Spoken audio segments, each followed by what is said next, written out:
ଆସିବେ ଏଇ ହେଉଛି ବିଘ୍ନହାଲି ସାଜାପୁର ବିଘ୍ନହାଲି ରୋଡ଼ ଗାଁ ଭିତରେ ରୋଡ଼ ଏମିତି ଆସିଲେ ଏଇଟା ଦେଖନ୍ତୁ ରୋଡ଼ ସାଇଡ଼ରେ ଭିତରେ ପଡ଼ିବ ଗାଁ ଭିତରେ ଜଗନ୍ନାଥ ମନ୍ଦିର ଆପଣମାନେ ଆସିବେ। ଏଇଟା ହେଲା ଜଗନ୍ନାଥ ମନ୍ଦିର ଫ୍ରଣ୍ଟ ସାଇଡ଼ ଆପଣ ଦେଖୁଥିବେ ଖରା ତ ଜୋରରେ ହେଉଛି ଆଜି ଏ ଫୁଲ ବାଗନା ଲାଗିଛି। ଏଇଟା ଆମ ଯଜ୍ଞ ଘର ଯେଉଁଠି ହେଇଥିଲା ପାଣ ପ୍ରତିଷ୍ଠା ହେଇଥିଲେ ଠାକୁର ପୂଜା ହେଇଥିଲେ ସ୍ନାନ ପୂର୍ଣ୍ଣିମା ହେଇଥିଲା। ଆଉ ଇଏ ହେଲା ଆମର ଜଗନ୍ନାଥ ମନ୍ଦିର ଦେଖନ୍ତୁ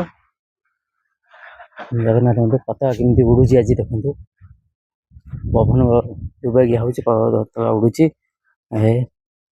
ନନା ଆମର ବସିଛନ୍ତି ଇଏ କରିବା ପାଇଁ ଆମର ଆଳତି ହବ 12:30ରେ ଆପଣ ଯୋଡ଼ି ରହିଲେ ଆଳତି ଦର୍ଶନ ବି କରିପାରିବେ।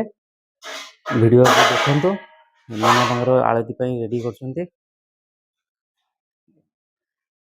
ଆପଣମାନେ ଆସନ୍ତୁ ଆସି ଦର୍ଶନ କରି ଯାଆନ୍ତୁ। ସବୁବେଳେ ଆମର ଖୋଲା ରହୁଛି। ଗୋଟାଏ ବେଳେ ପହଡ଼ ପଡ଼ିବ ପୁଣି 4ଟା ବେଳକୁ ଖୋଲା ହେବ। ଏବେ 12:30 ପ୍ରସାଦ ଲାଗୁ ହେବ।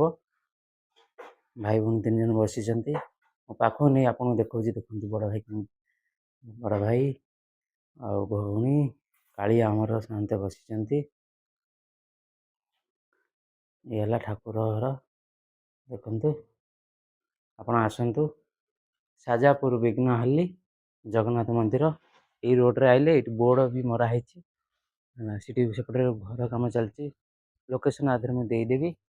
ଆଉ ପ୍ରସାଦ ଅର୍ଡ଼ର କରିବା ପାଇଁ ହେଲେ ଏଇ ନମ୍ବରଟି ଏଇ 2ଟା ନମ୍ବରରେ କଲ୍ କରି ପ୍ରସାଦ ଅର୍ଡ଼ର କରିପାରିବେ।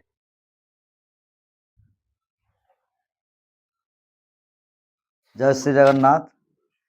आमर साजापुर बिकेनाहाली आमर एटा लोकेशन एड्रेस रोचे आमर जगन्नाथ बलभद्र सुभद्रा चतुर्था विग्रह आमर डेली आमर नीतिकांति आमर चली महाप्रभुंर मध्याह्न प्रसाद भी आमर महाप्रभु लगुच महाप्रभु भी आमर प्रसाद सेवन भी होती भक्त मान भी जो मैंने बुकिंग करेंगे आमर नंबर अच्छी नंबर भी दिखाई से आप बुकिंग करेंगे।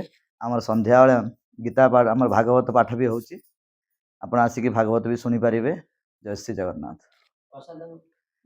प्रसाद मिलूची आपण 12:30 आपण आरती हबो प्रसाद लागिवो तापर आपण होची गुटा घरे प्रसाद पाइबे सेवन हबे। प्रसाद आमर होची डाली रहउची कदली भजा हो साग भजा गोटे भजा रहउची आंब चटणी होची आमर गोटे सब बेसर होची नने मिक्स सब्जी होची आ होची आमर 4-5टा आइटम रहउची डेली। नना तो कहले शुणिले आपण मैंने आसतु मंदिर को दर्शन करी भाव रुहतु दर्शन करूँ भक्त भी